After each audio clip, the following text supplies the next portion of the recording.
Hola, muy buenas y bienvenidos a una nueva sesión de estas charlas que hemos puesto en marcha de soluciones que transforman el ciclo del agua.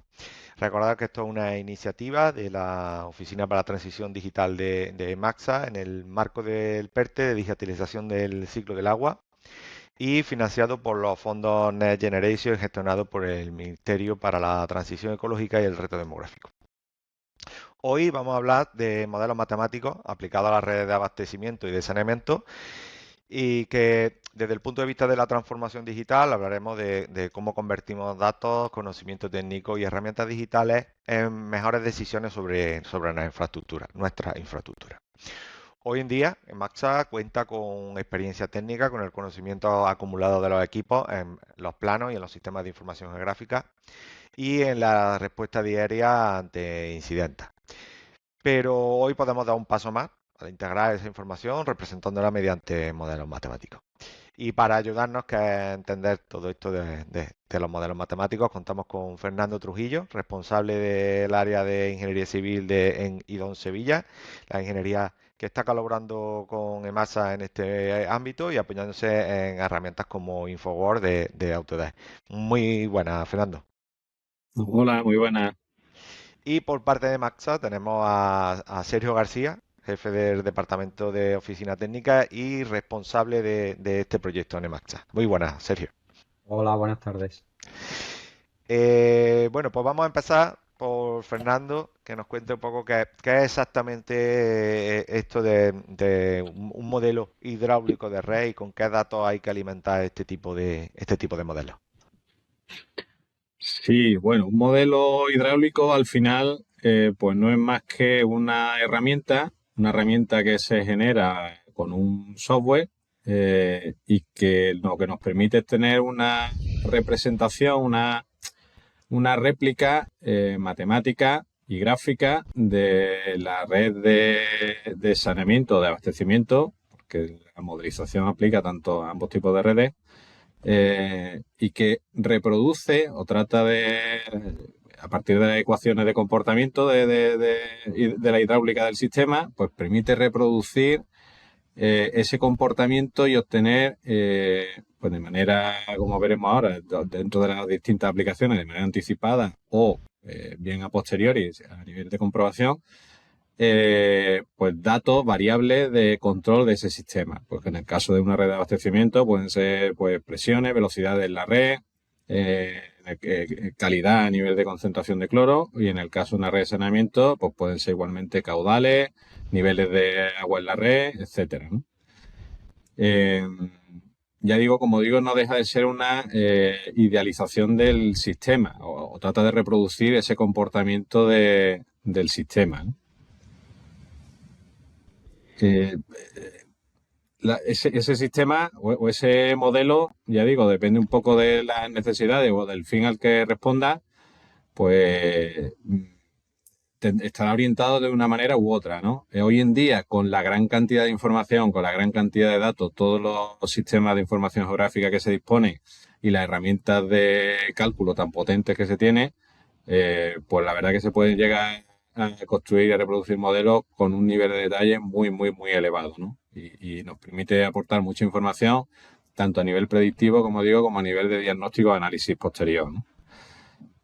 ¿Con qué alimentamos esos modelos? Pues como digo, esos modelos beben o tratan de incorporar toda la información del sistema que dispone actualmente el operador, ¿no? Desde la geometría hasta las propiedades, la conectividad, todos los elementos especiales que hay en el sistema, pues en el caso de estaciones de bombeo, en el caso de depósitos de abastecimiento, en el caso de tanques de tormenta, de una red de saneamiento. Y todo eso, a partir de las ecuaciones que gobiernan la hidráulica del sistema, como digo, lo que se obtienen son los resultados de esa situación, de ese escenario concreto, que nos permite analizar pues, posibles deficiencias, posibles problemas o bien, como digo, anticipar a nivel de planificación o a nivel de diseño la ampliación o la optimización de la operación de ese sistema, ¿no? Vamos, entiendo que con todo esto, evidentemente, es clave tener una calidad de los datos más que suficiente y alta para tener unos buenos modelos. Sergio, vamos ahora con EMASA. ¿Cuál es el objetivo de modelizar las redes de saneamiento y por qué la modelización de las redes hoy tan importante? Bueno, nosotros lo que buscamos es conocer perfectamente cómo funciona nuestro sistema de saneamiento. Eso es lo que estamos buscando con el desarrollo de esta herramienta. Los objetivos, pues el objetivo en el caso de la red de saneamiento es doble. Por un lado, lo que buscamos es el cumplimiento de la ley, que es un objetivo fundamentalmente medioambiental. En el año 2023 se modifica el Reglamento de Dominio Público Hidráulico con un Real Decreto, que es el 665, que nos obliga a realizar un tratamiento adecuado del agua que vehicula nuestro sistema de saneamiento, ¿no? En los episodios de lluvia.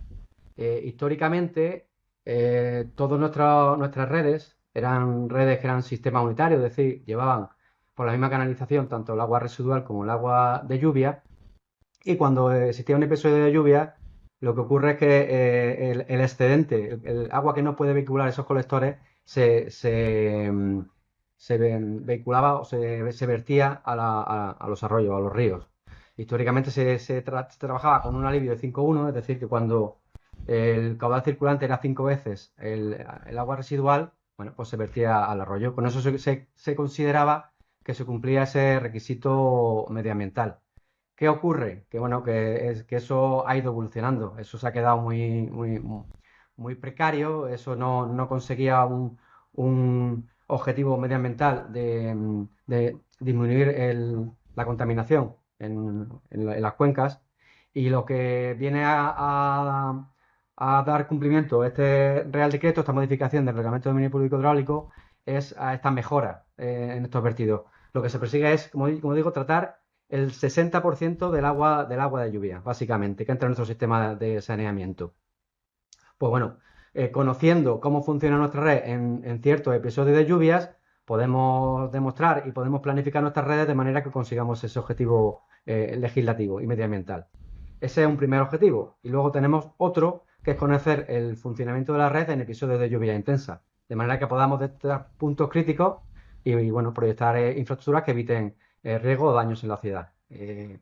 Venimos, como todos sabemos, de un pasado mes de febrero en el que ha habido un tren de borrascas que ha afectado gravemente a muchísimas ciudades. Nosotros hemos sido una de ellas, y bueno, este es el ejemplo de para qué nos vale un modelo matemático: conocer dónde vamos a tener esos puntos críticos y planificarlos y prever su solución. Aquí he de decir que inicialmente nuestro modelo matemático, el que está desarrollando IDON, era un modelo 1D, y este episodio de lluvia nos ha llevado a replantearnos la solución que teníamos prevista y ir a un modelo 2D, es decir, que nos permita conocer cómo se comporta el agua en superficie cuando nuestro sistema se sobrecarga, ¿vale? Como digo, ambos objetivos pues pasan por realización de este modelo matemático, y que a la vez conducirá a un plan director de infraestructura que nos va a guiar las actuaciones planificadas de masa en los próximos 15 años.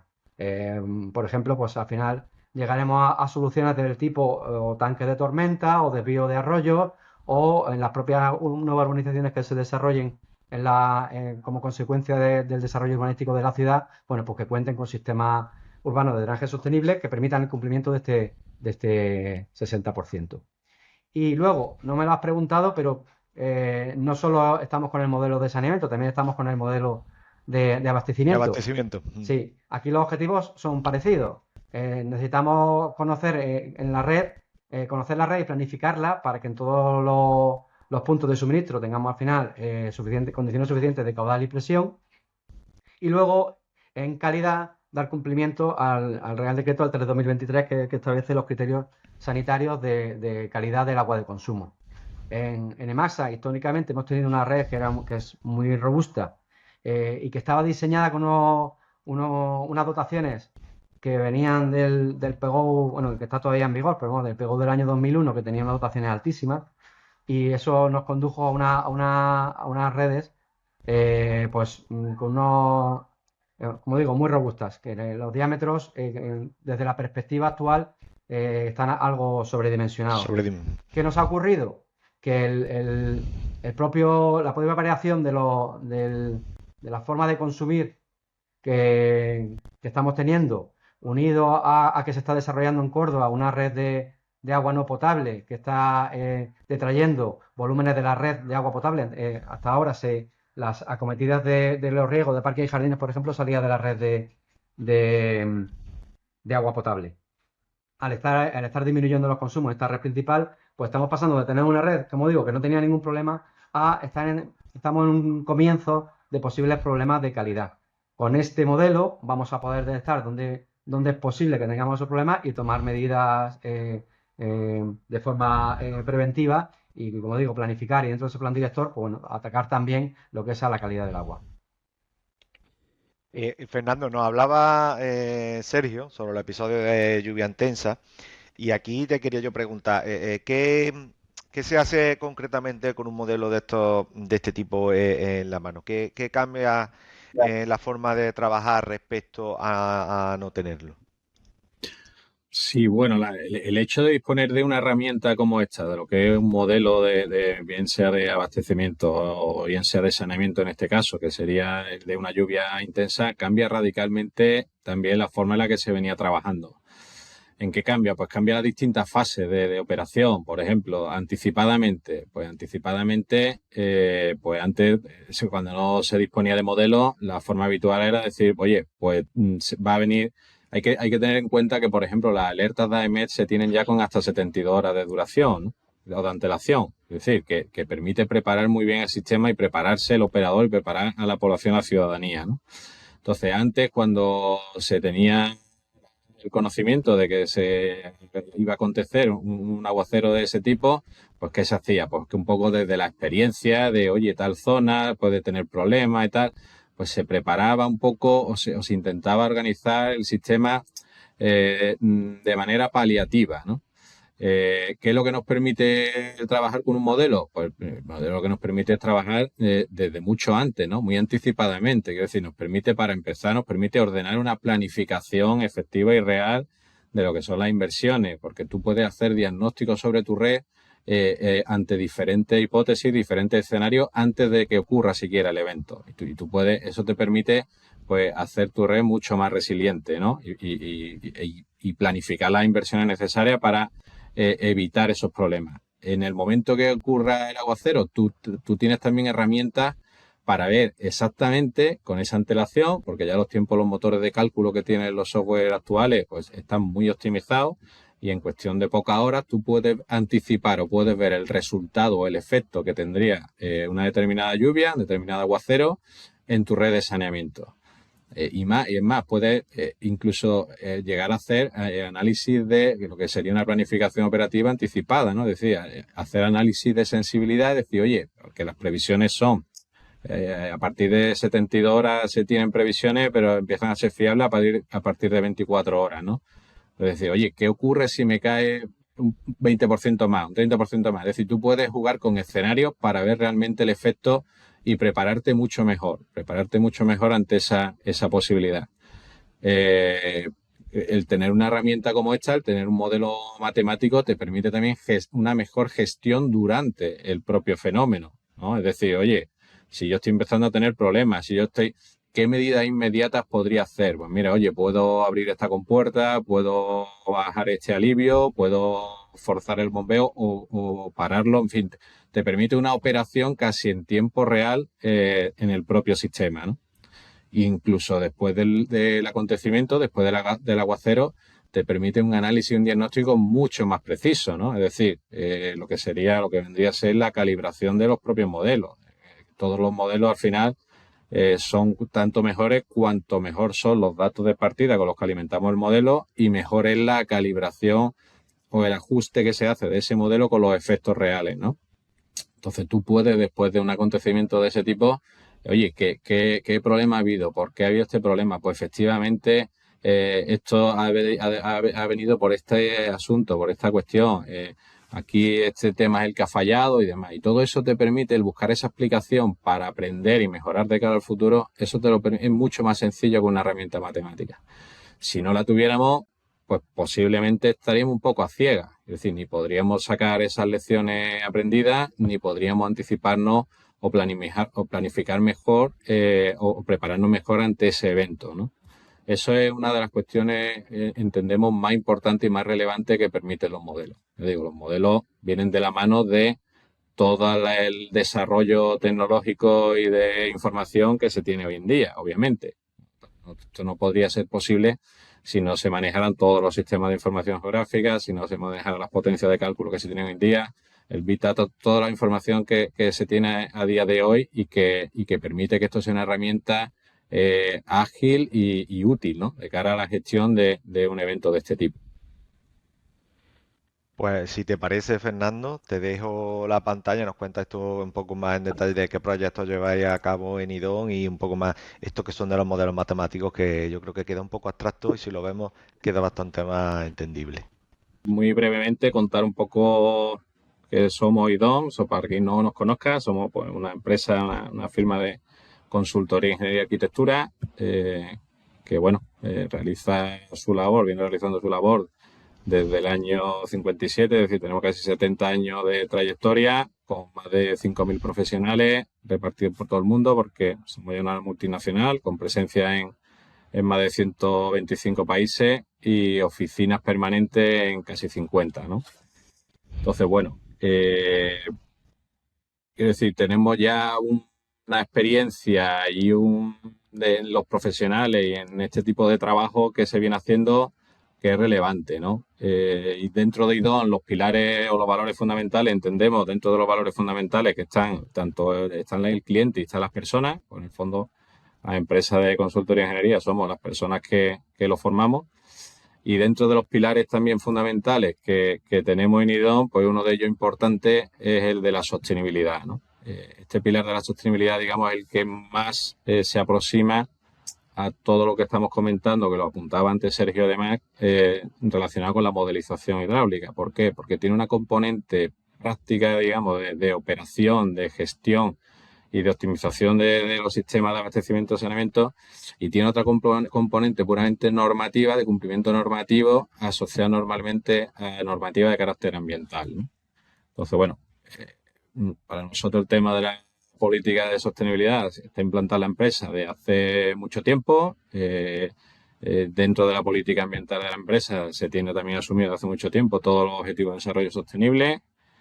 Y toda nuestra actividad está regida por ese aspecto, ¿no?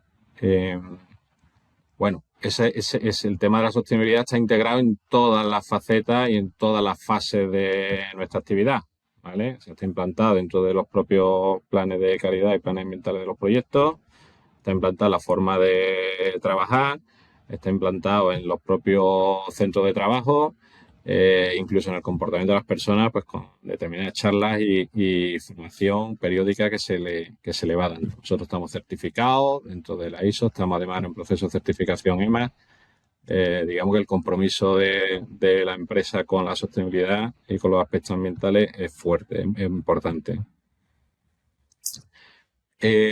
IDOM participa en todas las fases, es decir, tenemos divisiones y tenemos áreas técnicas y tenemos personas formadas para participar en todas las fases de la vida útil de cualquier proyecto, ¿vale? Entonces, participamos desde lo que son los estudios preliminares y la planificación, participamos en lo que es el diseño, tanto básico como detallado de los proyectos, participamos en la gestión de la construcción, ¿vale? Tanto de lo que es la participación directa como a nivel de project management, y participamos en las fases posteriores de asistencia técnica, pues durante la explotación, pues haciendo due diligence o haciendo determinadas prestaciones de servicio de asistencia técnica para la optimización o la mejora de esa explotación o de esa operación de mantenimiento, ¿no? Desde el punto de vista energético, hidráulico, de asesoramiento, etcétera.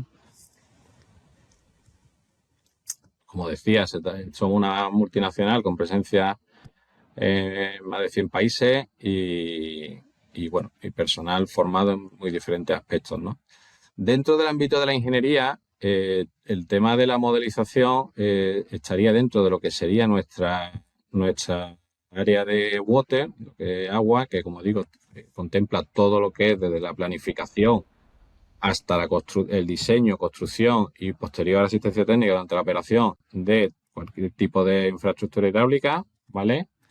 Y que water a su vez pertenece, digamos, al área de infraestructura, y dentro de la actividad de water, como decía, vemos que vamos bajando un poquito a poco el zoom, ¿vale? Participamos tanto en lo que son trabajos de planificación y ordenación, que probablemente sea donde más se ajusta o más se inscribe lo que es la modelización hidráulica. Estamos en el ámbito de presa y grandes obras hidráulicas, transporte y distribución, tratamiento de calidad, desalación y Smart Water, que es una línea de negocio de reciente creación, que veremos también que también bebe de todo lo que es el desarrollo que están teniendo y que están teniendo este tipo de modelización matemática, ¿vale? Bueno, lo que veníamos diciendo, ¿no? Dentro de lo que es el ciclo de vida de un proyecto hidráulico, ¿vale? Por centrarlo en lo que traemos entre manos, pues desde la planificación, diseño, construcción, operación y mantenimiento, monitorización, evaluación, modelización hidráulica y renovación y extensión, la herramienta modelo matemático tiene influencia en toda y cada una de esas fases del ciclo de vida del proyecto, ¿vale? La herramienta entraría desde lo que es la planificación y diseño, de la mano de otras herramientas que ya se están también incorporando en el ámbito de la ingeniería actualmente, como el desarrollo BIM. Participaría durante la construcción, porque nos permitiría determinadas cuestiones, modificaciones, ajustes que pueden surgir durante la obra, te permite tomar una decisión mucho más precisa y acertada. Participaría, obviamente, durante la operación y mantenimiento, como ya hemos comentado, porque constituye una herramienta fundamental como SAT, como sistema de ayuda a la decisión, de la mano de, como digo, de todos los soportes de información que se tienen hoy en día, GIS, GEMA, etcétera, ¿vale? Monitorización y evaluación, que lo veremos también, que es donde a partir de ahí tendríamos lo que sería Smart Water, es decir, la automatización de determinados procesos, de determinadas decisiones, a partir de la integración de esos modelos en los sistemas de los operadores de agua, obviamente los trabajos de modelización hidráulica puro y duro, y hacia lo que se tiende hoy en día, que sería un poco el último escalón actualmente del proceso de modelización matemática, que sería el gemelo digital, ¿no? Que ya incorpora también determinadas capacidades o funcionalidades de la inteligencia artificial. Se están implantando ya en esos gemelos digitales, ¿vale? Bueno, pues los beneficios son múltiples. No nos vamos a detener ahí porque lo iremos viendo conforme avance la presentación, pero se observa que en cada una de esas fases pues los beneficios son muy importantes, ¿no? Todo esto redunda en la optimización de los recursos y en la optimización de los resultados que se tienen. Es decir, a la hora de canalizar o de orientar una determinada inversión, desde la planificación, los modelos te permiten esa optimización. Dedicar los recursos donde mayor relación coste-beneficio se tenga, a paliar los mayores problemas y de la manera más precisa posible. Es un poco lo que permite, ¿vale? Bueno, a nivel de planificación, y muy brevemente, como decía, la experiencia de IDON es muy amplia. Estamos en muchísimos países donde realizamos este tipo de trabajo habitualmente, no solo aquí en España, lo estoy viendo ahí, pues bueno, en la zona de Middle East, de Oriente Medio, tenemos bastante implantación. Se han hecho planes maestros de abastecimiento y saneamiento en un montón de regiones. Esos son los más recientes, los últimos años. Se está participando ya a nivel de inundaciones también el programa aquí en Andalucía, y estudios de cambio climático y riesgo en múltiples zonas de lo que es LATAM, de América Latina y Caribe, ¿no?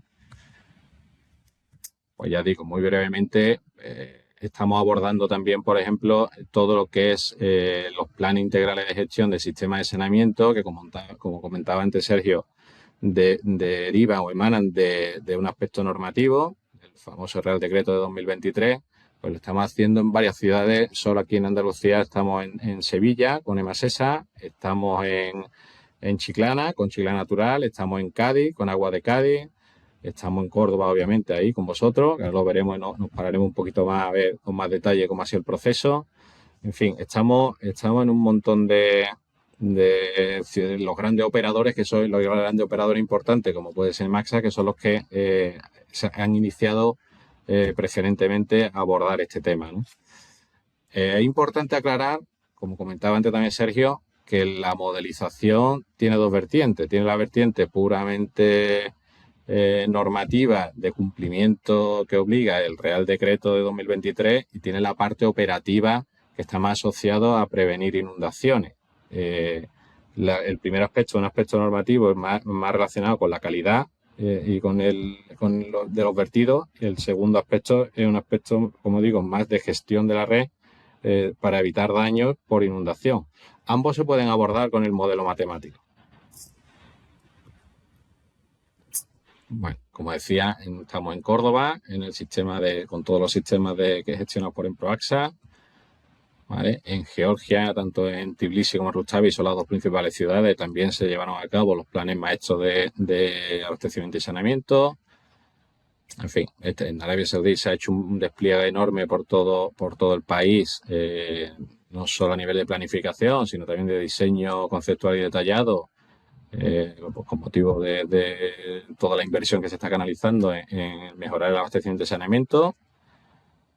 Y esto fue una modelización, en este caso en Medellín, en el Valle de Aburrá, estamos hablando de una población cercana a los 4 millones de habitantes, donde se hizo en varias fases porque era un sistema enorme, muy extenso, y se llegó igual se tiene toda la modelización de todo el sistema de alcantarillado y drenaje de la ciudad de la conurbación, porque realmente son varios municipios, ¿no? Esto fue para EPEMA, Empresas Públicas de Medellín. Como digo, se hizo en varias fases y en varias etapas. Con Aqualia estamos también con un proyecto muy interesante porque ellos están también incorporando, como digo, a nivel de modelización, se está dando un pasito más, se está integrando esa modelización dentro de lo que es todo el ciclo integral del agua que gestiona y se están aplicando todo lo que son tecnologías de Big Data y toda la incorporación de los datos de la instrumentación que están instalando, ¿no? Este es un proyecto que, ya digo, entra dentro de lo que claramente del ámbito que estamos denominando la línea de negocio de Smart Water, ¿no? Todo esto, como también decía al principio, es posible porque ahora tenemos unas herramientas muy potentes que permiten procesar mucha información en muy poco tiempo, básicamente. Tanto a nivel de software, como a nivel de servidores, como a nivel de velocidad de potencia de cálculo, tarjetas gráficas, o sea, tanto el hardware como el software que se dispone hoy en día permite el análisis y manejo de toda esta información de una manera muy eficiente, muy ágil. Si no, esto no sería posible, ¿vale? Obviamente, ese volumen de información se corresponde con un nivel de detalle en muchas ocasiones muy elevado. En Córdoba lo hemos visto, o sea, de lo que es el GIS o el Sistema de Información Geográfica que se tenía en Córdoba, ¿no? Se tiene un nivel de detalle y una cantidad de información muy elevada de todo lo que es la red, tanto de abastecimiento como de saneamiento, ¿no? Entonces, esa capacidad técnica, pues con múltiples software que hay hoy en día y que se van mejorando continuamente, es lo que permite poder trabajar con esa información. No solo trabajar o incorporar esa información al cálculo, sino que los tiempos de cálculo se hayan acelerado enormemente. Yo, por ejemplo, la experiencia nuestra con el mismo software que venimos trabajando de hace, pues diría, 4 o 5 años a la fecha actual, los tiempos de cálculo se han podido reducir por 4 o por 5. Yo recuerdo cuando se ponía a calcular un modelo mucho más sencillo en algunos casos que el que estamos trabajando ahora en Emaxa y había que dejarlo 2 o 3 días calculando para poder obtener los primeros resultados, ¿vale? Como digo, ya no solo son modelos, gran parte del avance también ha sido, que también ha comentado antes Sergio, en que ya no solo incorporan lo que es el cálculo en modelos, lo que llamaban cuasi 2D, que son modelos lineales, ¿no? Donde se calculan los flujos siempre, si digamos, funcionan en una única dirección. Ya se tienen modelos que permiten el cálculo superficial en 2 direcciones, ¿no? Como se ha incorporado, comentó antes Sergio, dentro del modelo de la red de saneamiento de Maxa, se ha hecho una ampliación para ver la influencia de los cauces, de los arroyos que discurren a través del municipio, ver esa influencia, cómo funciona, dónde se pueden llegar a producir desbordamientos y cómo funciona el sistema en general, no solo dentro del arrecenamiento, sino también en superficie, ¿no? Eso es posible porque se tienen modelos 2D. Esos modelos 2D requieren de unas potencias de cálculo y unos tiempos de cálculo muy elevados, ¿no? Eso, obviamente, hoy en día es posible. Todo esto, como digo, de momento las perspectivas son muy grandes porque todo lo que es la tecnología BIM, que también se está implantando en el desarrollo de proyectos, todo al final confluye en el mismo punto, ¿no? La tecnología BIM permite tener un nivel de información mucho mayor todavía que lo que teníamos hasta ahora con los sistemas de información geográfica. Permite tener ya toda la información en 3D, en 3 dimensiones, con todo tipo de características, todo tipo de detalles, y todo eso se puede llegar a integrar dentro de un modelo matemático, ¿vale? Entonces, esto es un poco por donde va caminando actualmente el desarrollo o el futuro de toda esta modelización. Hemos hablado de modelización 1D, hemos hablado de modelización 2D. Para casos muy particulares se tiene también modelización en 3 dimensiones, como es la dinámica de fluido computacional, el famoso CFD. Obviamente esta tecnología a día de hoy no permite abordar pues, un sistema tan grande como puede ser la red de saneamiento de Córdoba, pero sí para estudiar casos concretos o el comportamiento concreto del flujo del agua en determinadas zonas sí se está utilizando, porque se requiere, porque se tiene acotado, porque es importante ya el comportamiento no solo en 2 dimensiones, sino ver en 3 dimensiones qué es lo que ocurre, ¿no? Entonces todo esto, digamos que forma parte del panorama actual. Esto es lo que se está manejando, utilizando hoy en día, ¿vale? ¿Cómo ha sido el caso, por ejemplo, de la modelización hidráulica vamos a hablar ahora, vamos a ir muy brevemente de cómo ha sido el caso de la modelización de los sistemas de Córdoba, ¿vale? Gestionados por Emerson. Veremos que se detalla un poco más o se desarrolla un poco más lo que ha sido la modelización hidráulica. Nos hemos detenido un poco más del sistema de saneamiento, pero sería análogo para el sistema de abastecimiento igual, ¿vale? Digamos que nosotros tenemos el alcance de nuestro trabajo son 2 lotes, tanto la modelización hidráulica del sistema de saneamiento, que incluye la elaboración del plan integral de gestión del sistema que requiere el Real Decreto, texto normativo, como el plan director del sistema de saneamiento, que está más orientado, como decía antes, a evitar inundaciones, ¿vale? En el caso del lote 2, que es la modelización hidráulica de abastecimiento, pues también se incorpora la modelización de calidad, ¿vale? Entonces, ¿de dónde viene un poco la necesidad de esa modelización? Oye, voy a pasarlo rápido porque ya digo, lo ha comentado antes Sergio, ¿no? Nosotros nos hemos apoyado en el Real Decreto de 18 de julio de 2023, el 665, ¿vale? Porque se modifica el Reglamento de Dominio Público Hidráulico. Sus normas, su anexo 11, creo recordar que eran, sus normas técnicas, se establece la necesidad de que todas las aglomeraciones, todos los sistemas de más de 50.000 habitantes deben elaborar un plan de gestión del sistema de saneamiento, ¿vale? A partir de ahí, a través del Ministerio, en colaboración con AES y con DACUA, se elabora una guía, unas recomendaciones para la elaboración de planes integrales de gestión del sistema de saneamiento, ¿vale? Que es la que se ha adoptado para la elaboración de estos modelos y del trabajo que se está abordando, o de una parte del trabajo que se está abordando. Y por otro lado está la propia normativa técnica de MACSA, ¿vale? Esta es un poco la fuente de la que hemos bebido para que se ha tenido en cuenta a la hora de llevar a cabo el modelo. El modelo, la construcción y calibración del modelo, que como decía al principio no es más que una representación de la realidad del sistema, pues tenerlo y poder prever o mostrar su comportamiento a partir de ecuaciones matemáticas que gobiernan el fluido, se ha hecho en diferentes fases, ¿vale? Una primera fase de análisis y tratamiento de la información, lo que sería la elaboración del modelo, que como digo, no es más que una base de datos con una representación gráfica. Luego ha venido la fase para terminar de recopilar, afinar o corregir determinados datos del modelo que inicialmente podrían presumirse que no se tiene total fiabilidad o se tienen dudas de que deban corregirse. Y eso es lo que sería la parte, ahí digamos que culminaría lo que es la parte topológica de construcción del modelo, ¿vale? El modelo se alimenta, como decíamos también al principio, con la información de la red, que se dispone en los sistemas de información geográfica, sus características, etcétera, y luego con una información hidrológica, ¿vale? Esa información hidrológica fundamentalmente deriva de precipitaciones, ¿vale? Información de las precipitaciones que pueden caer sobre el sistema y de las propias características físicas de las cuencas de la ciudad, del entorno urbano, que genera la escorrentía que acaba en la red de saneamiento, ¿vale? Una vez que se ha incorporado toda esa información al modelo, procederíamos a la calibración. En primer lugar se hace la calibración en tiempo seco, es decir, a partir de los caudales de agua residual, que son los que se tienen de manera continua en el sistema.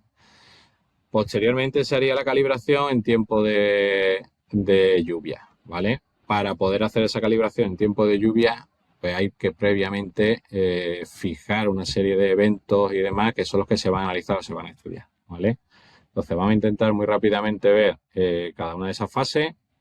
Pues en el caso del análisis y tratamiento de la información, pues bueno, ya aquí lo voy a pasar muy rápido porque ya digo, lo hemos comentado en muchas ocasiones. En el caso de Córdoba, la cantidad de información era muy grande, muy importante y muy precisa. Se ha manejado toda esa información pues desde lo que es el propio GIS, como modelos previos antecedentes, como otros proyectos que se tenían, sobre todo de las estaciones, de las instalaciones particulares, estaciones de bombeo, tanques, etcétera, el modelo digital del terreno, del ámbito de estudio, todos los datos de consumo que se disponía de abastecimiento, que luego eso también lo hemos trasladado al saneamiento, los grandes consumidores porque requieren de un tratamiento un poco especial para tener claro en qué punto se incorporan a la red, y luego ya todo lo que son funcionales y formas y cuestiones relativas a la operación del sistema, ¿no?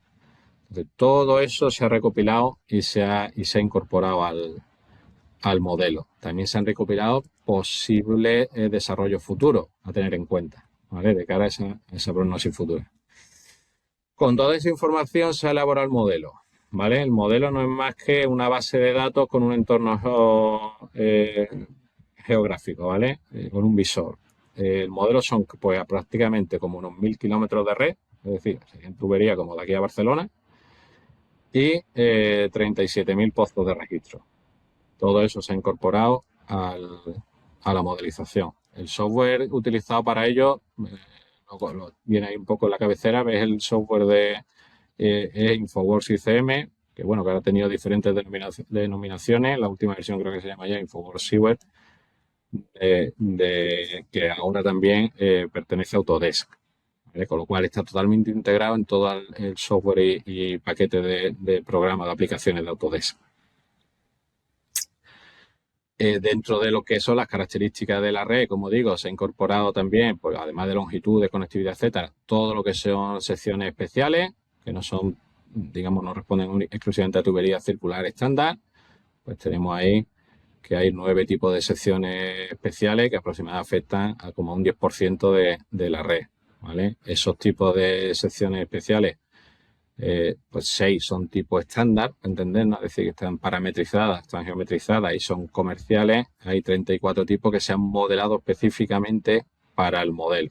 Toda esa información se ha incorporado al modelo de la red de saneamiento. Un tema importante que ha sido objeto también, como comentaremos después, de una campaña de verificación en campo y que precisamente conviene precisar de cara a esos aspectos normativos que estábamos comentando de esta modelización hidráulica, son los puntos de desbordamiento. Por ahí, esos puntos de desbordamiento no son más que puntos en los que en tiempo de lluvia, cuando la red agota su capacidad de transporte, pues se alivia, se vierte el agua pluvial, el agua de lluvia al medio. Son puntos de salida del agua pluvial al medio natural. Pues como vemos, normalmente suelen estar asociados a cauces existentes en los que se tiene una salida con un aliviadero a una cota más elevada para, en caso de lluvia y agotar la capacidad de la red, poder verter al medio.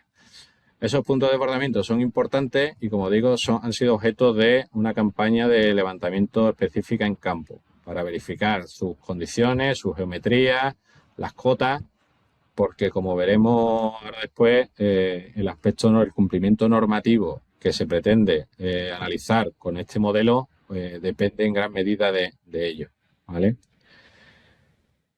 Toda la toma de datos, como digo, se ha llevado a cabo fundamentalmente en aliviadero y en vertido, en descarga.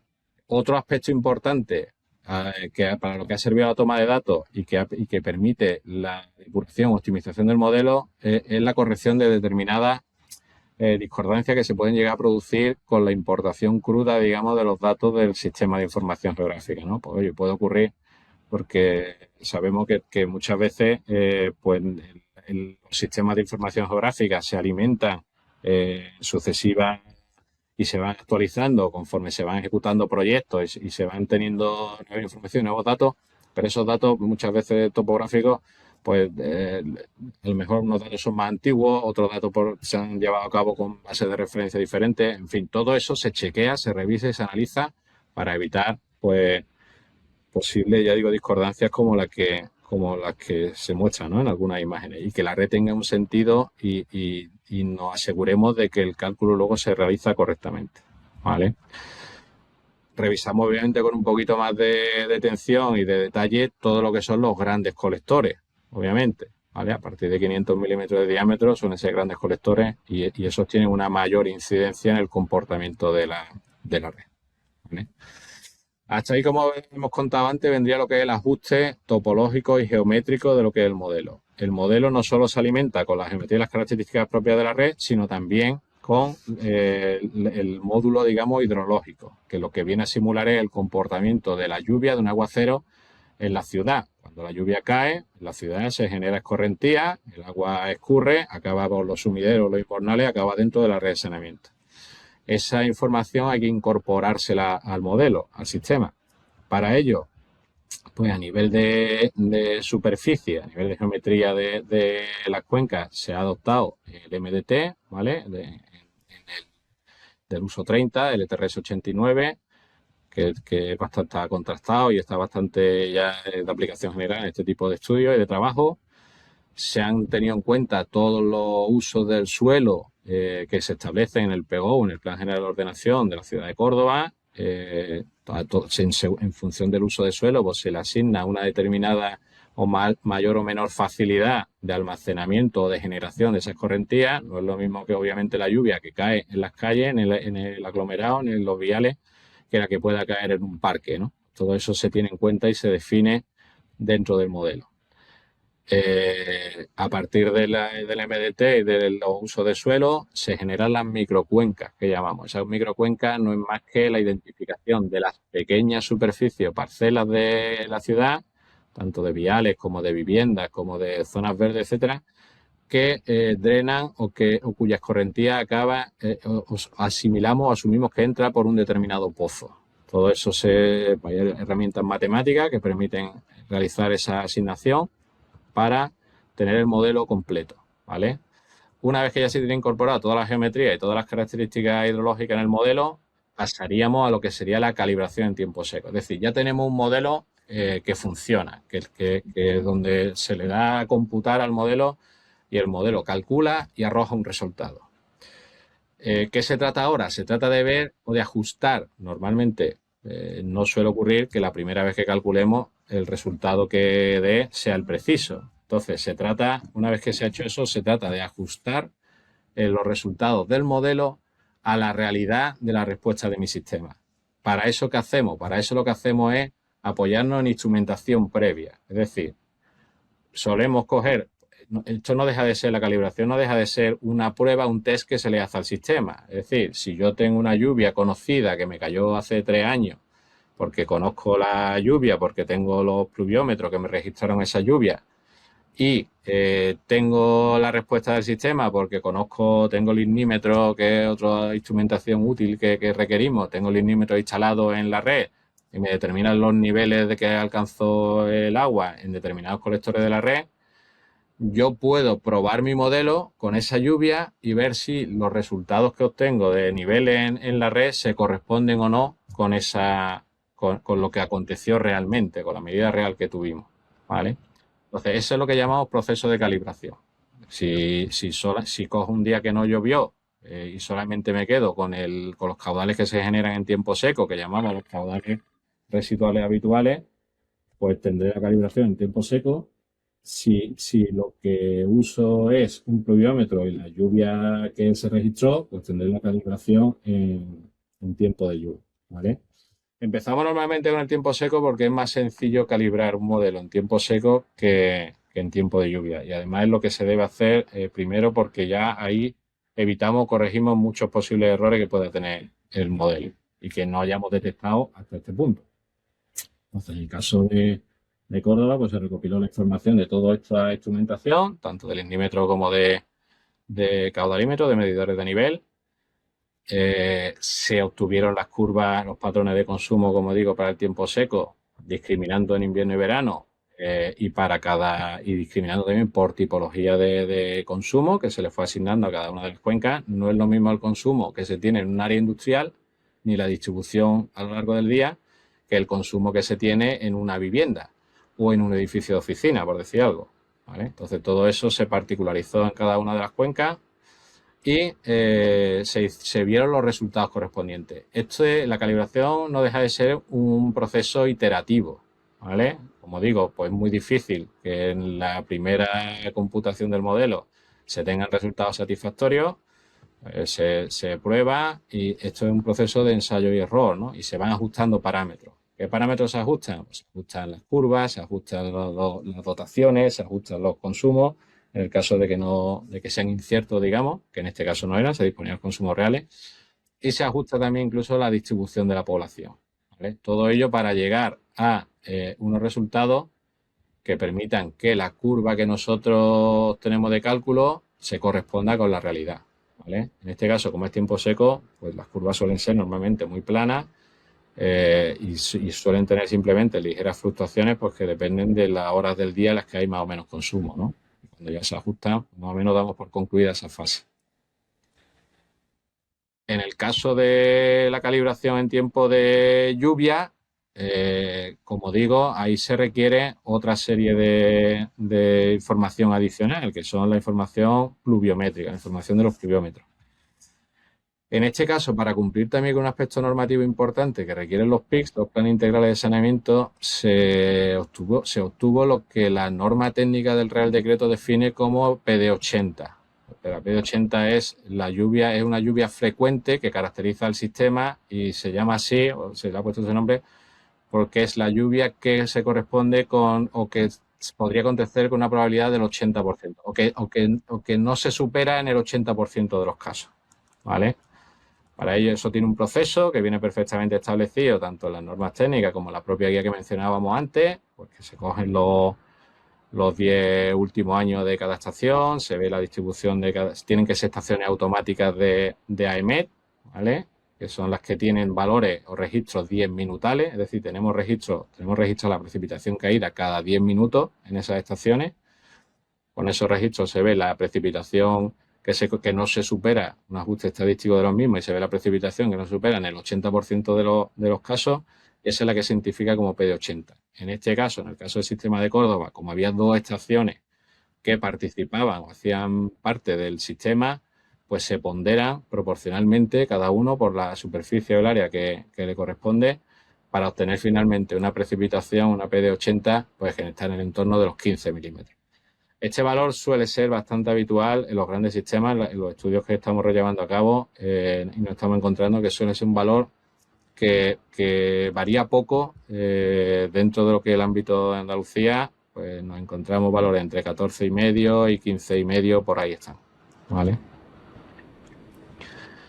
A partir de ahí, una vez que se identifica la PD80, lo que se hace es seleccionar una serie de eventos, en este caso 10 eventos, con los que se va a determinar el rendimiento hidráulico del sistema. Esos eventos pues ya se han identificado dentro de esos últimos 10 años. Para la forma de identificarlos son aquellos eventos que se encuentran más próximos a ese valor de PD80, ¿vale?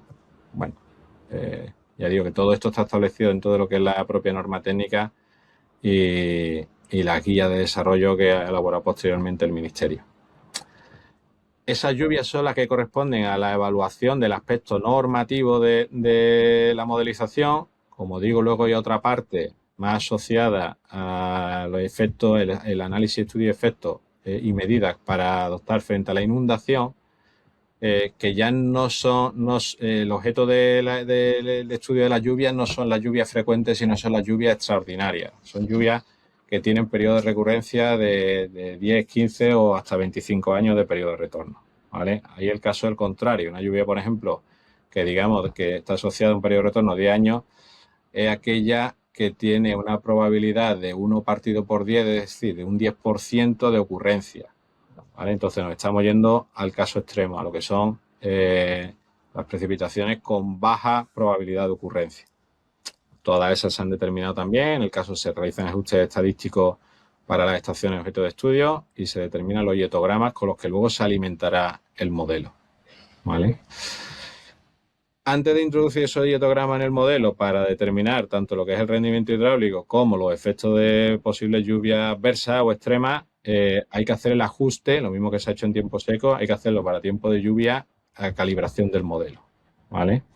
En este caso, como digo, lo mismo, se recurre, como siempre, a la información de la instrumentación, tanto pluviómetro como el ignímetro, para ver con una lluvia determinada que ya ha acontecido y cuyo resultado conocemos, porque tenemos los medidores y tenemos las medidas que se tomaron ese día, pues vemos cómo somos capaces de ajustar la respuesta de nuestro modelo matemático a esa realidad, ¿vale? Entonces, volviendo a lo mismo, se trata nuevamente de un proceso iterativo, ¿vale? Donde se recopila esa información, esos datos, se ejecuta el modelo, se compara los resultados, se ajustan determinados parámetros del modelo, como puede ser coeficiente de escorrentía, la rugosidad de la tubería, que varía con la edad y con el tiempo y con el estado de conservación, y hasta llegar a un modelo calibrado que se valide, ¿vale? Pues bueno, eso se ha hecho para cada uno de los puntos. La verdad que en determinados puntos, pues los puntos más importantes, el modelo ha ajustado bastante bien. Incluso un dato que a mí me sorprendió particularmente, en el caso aquí de Córdoba, fue que el dato de volumen de entrada de la edad pues coincidía pues, prácticamente con un error de inferior al 1% en el que se tuvo ese día, ¿no? Por ejemplo. Entonces, una vez que se alcanza esa precisión, se valida el modelo y ya se entraría a lo que es el cálculo definitivo, ¿vale? Lo hemos comentado antes ya, ¿vale? No me voy a parar mucho aquí. ¿Cuáles son las aplicaciones de toda esta modelización hidráulica? Pues como decía, el tener un diagnóstico fiable del sistema y detectar esas deficiencias, ¿vale? Yo ya sé dónde tengo los problemas. Yo con mi modelo, bajo determinados escenarios y bajo determinadas pruebas que le haga el modelo, puedo detectar dónde tengo esos problemas, lo que me permite una planificación precisa y muy anticipada, sobre todo, para el dimensionamiento de nueva infraestructura o para la ejecución de determinados proyectos que me resuelvan esos problemas, ¿vale? La modelización hidráulica también entra en la parte de operación, porque permite una optimización de esa operación y la eficiencia. Yo puedo gestionar mejor mis estaciones de bombeo, mis tanques de tormenta, etcétera, mis depósitos en el caso de red de abastecimiento, porque tengo un conocimiento más preciso y anticipado de qué es lo que va a ocurrir según cómo sea mi operación. Me permite evaluar, hacer análisis de calidad, que de otra manera únicamente serían a posteriori, mediante medidas reales en campo. Y fundamentalmente todo esto se traduce en que constituye una herramienta fundamental como sistema de ayuda a la decisión, como SAT, y su futura integración en un gemelo digital, ¿vale? Que un gemelo digital no es más que una réplica exacta del modelo, para todo esto que estamos hablando, generar ciertos automatismos y ciertas cuestiones que yo pueda luego probar previamente en mi gemelo digital antes de implementarla en la red físicamente. Esto es lo que da lugar a lo que hemos llamado, y con esto concluyo, la línea de negocio de Smart Water, que es por donde vemos que camina un poco en el futuro toda esta aplicación de modelización hidráulica, modelización matemática, ¿vale? Pues esto, como digo, de la integración de este tipo de modelos dentro de lo que son los sistemas que incorporen información de todos los sistemas GIS, BIM y GEMAO y que se integren dentro de lo que es los sistemas de información de los operadores de agua, el SCADA y todo el Big Data que tenga, oye, acabarán en la generación de un gemelo digital con tiempo de cálculo asombrosamente breve que permitan, como digo, tomar decisiones mucho más precisas, mucho más adecuadas y permitan una optimización de todo lo que es la operación, planificación y ejecución incluso de proyectos dentro de los sistemas de abastecimiento y saneamiento. ¿Vale? Todo esto está, ya digo, en continuo desarrollo, en continuo avance pero bueno, el camino va un poco por ahí, ¿vale? Y por mi parte, poco más. No sé si hay algo que no hayamos dejado, alguna duda al respecto. No, yo creo que, vamos, detallada y completa la presentación y nos hacemos una idea de las capacidades de los modelos matemáticos. De hecho, te iba a preguntar sobre una de las partes de calibración, pero es que la has dejado claro. Así que si pregunto directamente a Sergio, porque también me llama la atención la cantidad de datos que alimentan estos modelos. Y sobre todo eso que mencionabas tú del 1% de la varianza entre la entrada de la EDAS, ¿no? Que implica, pues quiere decir que todos los datos de ahí para atrás, pues que son muy buenos, lo cual es a destacar y a valorar dentro de cara a Emaxa. Sergio, te voy a preguntar a ti sobre este tipo de modelos que ya hemos visto que son y este tipo de herramientas que abarcan mucha información y son complejos. ¿Cuál está siendo el mayor reto al implantar una herramienta así dentro de Maxa? Bueno, pues yo creo que Fernando estará de acuerdo conmigo en que el problema que hemos tenido o que estamos teniendo realmente es, nosotros hemos sido adjudicatarios de la tercera convocatoria del PERTE, de digitalización del ciclo integral del agua. A nosotros se nos adjudica la tercera convocatoria en el mes de septiembre del año pasado y firmamos el contrato con IDON prácticamente, estamos hablando de diciembre. Eh, Esta actuación tiene que estar finalizada en el 30 de junio de 2026, luego estamos hablando de siete meses para hacer. Todo esto que ha contado Fernando tan rápido requiere muchísimo trabajo. Estamos hablando, ya lo ha dicho él, de una red que tiene cerca de 1000 kilómetros de longitud, 175 puntos de desbordamiento, estación depuradora, estaciones de bombeo, con puertas. No sé, ahora lo puede decir el plazo habitual para hacer esto, estoy convencido que será de un año, año y medio o de ese orden. Lo vamos a hacer, lo estamos haciendo en 7 meses. Hemos tenido que redoblar esfuerzos todos, tanto IDON como desde Maxa. Estamos haciendo un trabajo, vamos, muy intenso. Entonces, realmente ese es el mayor esfuerzo. En cuanto al propio desarrollo del modelo matemático, yo creo, ahora también nos lo puede decir Fernando, que partíamos de una base muy buena. Nosotros tenemos un GIS en el que la bondad del dato yo creo que es grande, y eso ha permitido, bueno, pues tener una buena cimentación para empezar con el trabajo, aunque luego, lógicamente, ha habido que hacer muchísimas cosas desde la topología a todo lo que ha estado comentando él. Pero bueno, creo que la base era buena. Y ya lo hemos mencionado en varias ocasiones sobre cómo afecta a la hora de planificar las actuaciones y el trabajo con las infraestructuras, pero desde esta serie de charlas sobre la transformación digital intento hacer hincapié sobre todo en la parte de la coordinación entre las personas de los distintos departamentos. ¿Cómo una herramienta como esta afecta a esta planificación de las actuaciones y a la coordinación entre las personas de distintos departamentos? Sergio. Sí, bueno, lo que estamos haciendo es la base del futuro de Maxa, en las dos líneas que hemos comentado ya, tanto en la planificación como la explotación de la red. Eso, lógicamente, ya hemos dicho, de aquí va a emanar el plan director de infraestructura de los próximos 15 años, probablemente. Y eso, pues, la coordinación afecta a todos los departamentos de la empresa.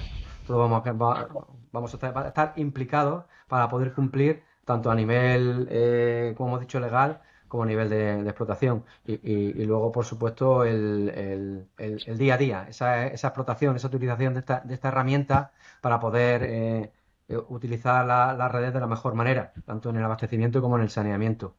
Y luego a nivel de desarrollo del proyecto ya se está pudiendo ver. Tenemos un centro de competencia en el que están representados todos los departamentos, que estamos teniendo reuniones semanales, solucionando problemas, asignando responsables, y esto, como digo, abarca a toda la empresa. Fernando, vosotros que ya habéis acompañado a varias empresas del sector en este camino, ¿cuáles son los errores más típicos que nos puedes anticipar cuando empiezan las empresas de agua a modelizar sus redes? ¿Qué nos puede ahorrar además por vuestra parte de experiencia? Sí, pues mire, yo dentro de lo que es el proceso de generación, construcción, elaboración de modelos y su posterior implantación en la empresa, yo he observado habitualmente, o he venido observando hasta ahora al menos, habitualmente una serie de problemas comunes, ¿vale? Y si queréis, lo voy citando un poco cronológicamente conforme nos lo hemos ido encontrando en las distintas fases del modelo, ¿no? Por ejemplo, el primer problema que no hemos enfrentado, que como ha apuntado antes Sergio, no ha sido el caso de Córdoba, porque se tiene un sistema de información muy detallado y con un nivel de información muy elevado, es precisamente eso, ¿no? Es decir, la modelización bebe al final de toda la información del data que tenga el operador de agua. Cuanto mejor es ese dato y cuanto más preciso y cuanto mayor cantidad de datos se tiene, más preciso el modelo. Es decir, el modelo lo único que hace es reproducir o llevar a un software que permite realizar esas simulaciones, llevar la información que tiene el operador de agua en ese momento. Entonces, un error que encontrábamos, por lo menos al inicio, bastante recurrente, es que esos sistemas de información geográfica pues no se encontraban correctamente actualizados, adolecían de cierta información. Entonces, eso no permitía al final había que ir a modelos al final simplificados porque había determinadas partes de información que no podía aprovechar o que no podía utilizar, y al final eso redunda en una merma de calidad del modelo, ¿no? O de precisión de ese modelo. Otro aspecto importante que no hemos encontrado cuando hemos tenido que abordar este tipo de trabajo, de modelizaciones, siguiendo un poco en la fase de construcción, es que cuando llegaba el momento en sistemas complejos, como digo, es muy importante tener un conocimiento preciso de lo que son también ya lo que son las propias instalaciones que componen el sistema, es decir, pues a nivel de estaciones de bombeo, a nivel de tanque de tormenta, depósitos, en el caso de red de abastecimiento, red de medición o de sensores repartidas por el sistema. Todo eso que nosotros debemos reproducir fielmente en nuestro modelo, Sergio también lo comentaba antes. En Córdoba, por ejemplo, hay un centro de competencia que es transversal a toda la empresa y toda la empresa aporta, y cualquier problema que se presente en el modelo se tiene al responsable, a la persona responsable o que tiene la información que puede resolverlo. Eso, si no se dispone de esa transversalidad, de esa agilidad y de esa facilidad para encontrar esa información, es muy difícil, ¿no? O no se dispone de muchas veces que no está ni la información, porque no se dispone de elementos de medición o de monitorización de la red, ¿no? Ese ha sido un problema bastante habitual también. Ahí, ¿eso en qué redunda? Pues eso redunda en que tú puedes tener un modelo muy completo y muy detallado, pero no puedes ajustarlo. Es decir, los resultados no terminan de ajustarse bien a la realidad, o va un poco a ciegas porque no le has podido hacer las pruebas, los test pertinentes necesarios, ¿no?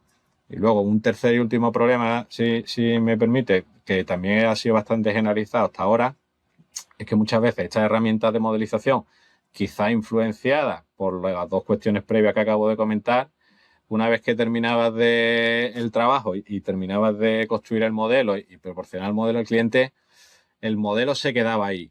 Y el modelo era como una foto fija que se había hecho en un momento determinado del sistema y ahí se quedaba. Entonces no tenía luego su continuidad, su aplicación diaria o continuada en lo que es la gestión y operación del sistema. Como digo, puede ser a lo mejor porque si adolece de las cuestiones que hablábamos antes, pues a lo mejor no tenía la credibilidad no generaba la confianza que estamos hablando. Pero un modelo, la verdadera potencialidad o el verdadero potencial de un modelo está en que ese modelo se utilice a futuro, se alimente, se actualice, se siga refinando, porque siempre se podrá seguir refinando, hay que pensar que la cantidad de datos que se maneja cada día se va viendo incrementada. Entonces, toda esa información al final te permite en ese modelo ir haciéndolo cada vez más detallado, más preciso y con una aplicación más directa, ¿no? Entonces, para mí esas han sido las tres cuestiones fundamentales que hasta ahora, ya digo, yo creo que ahora ya se ha cambiado un poco la conciencia esa, pero hasta ahora sí que nos hemos ido tropezando, digamos, hemos ido viendo distintos operadores con los que hemos venido trabajando, ¿no? Y yo creo que ahí esta parte que siempre hacemos mucho hincapié desde la parte de transformación digital, que es toda la eliminación de los silos y demás, yo creo que en estos proyectos como este cobra especial sentido, ¿no? Y la parte de la adopción en la parte de transformación digital para que no se quede en una foto fija, sino que tenga cierta continuidad. Y en esta continuidad y mirada hacia el futuro, y ya para cerrar con Sergio, ¿cuál sería el siguiente paso para Matcha? Para Matcha, ¿qué capacidades tenemos que desarrollar como organización para aprovechar al máximo el potencial de esta herramienta? Vale, primero voy a hacer una... Un momento, que creo que estás muteado. ¿Sí? ¿No me veis? Ya, sí. ¿Me Sí, veis? Ahora sí, Sergio. Vale. Primero voy a hacer un inciso a lo que estaba comentando Fernando, que a los problemas que se han ido encontrando, lo que quiero decir es que igual que hemos tenido la mala suerte de ser los adjudicatarios de la tercera convocatoria, estamos aprovechando no ya para el desarrollo del modelo, que es una cosa muy específica, sino para el desarrollo de los planes integrales de gestión del sistema de saneamiento, su know-how de otras convocatorias y de otros proyectos similares que están haciendo. Esto, pues bueno, es verdad que lo estamos aprovechando y nos está permitiendo pues un ahorro de tiempo. En cuanto a mirar para el futuro, pues también lo ha dicho Fernando, la consolidación del sistema. No puede ser que estemos implantando una herramienta como esta y se quede obsoleta o no la explotemos suficientemente. Tenemos que mantener lo que estamos creando de manera autosuficiente. Es verdad que nosotros dentro del mismo contrato del desarrollo de estos modelos y del plan integral de gestión del sistema de saneamiento tenemos una actualización prevista a los 2 y a los 4 años y hay que mantener los sistemas 5 años por obligación dentro del propio PERTE. Pero bueno, en cualquier caso, tenemos que manejarnos por nosotros mismos y ser capaces de todos estos datos, de todo este desarrollo de la ciudad y de saber que lleva asociado el desarrollo de las redes, ser capaz de actualizarlo por nosotros mismos. A estos efectos, ¿qué es lo que estamos haciendo? Pues la herramienta que se está utilizando para estos modelos, que es Infoworks, ya lo ha contado antes Fernando, pertenece a Autodesk.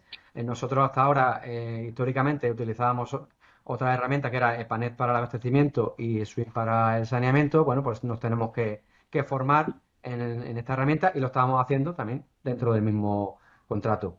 Y lo segundo, que es lo que tenemos que mirar, lo mismo que en el modelo de abastecimiento, sí tenemos previsto en este contrato un modelo online, modelo en tiempo real, que permita la explotación en tiempo real. En el de saneamiento tenemos que acabar allí, en un modelo a tiempo real. Bueno, pues yo creo que con esta presentación, igual que con las que llevamos ya hechas semanas atrás, creo que se puede visualizar muy claramente cómo la tecnología impacta de lleno en todo el ciclo integral del agua. Así que bueno, pues hasta aquí la charla de hoy. Muchas gracias Fernando y muchas gracias Sergio por vuestro tiempo y por ayudarnos a entender un poco mejor el ciclo del agua y cómo las tecnologías de este tipo nos ayudan a tener una mejor respuesta en los tiempos de episodios climáticos tan variables que tenemos hoy en día. Así que muchas gracias a los dos por participar y nos vemos en la próxima charla. Muchas gracias. Gracias a vosotros. Gracias, muchas gracias a vosotros. Adiós. Adiós.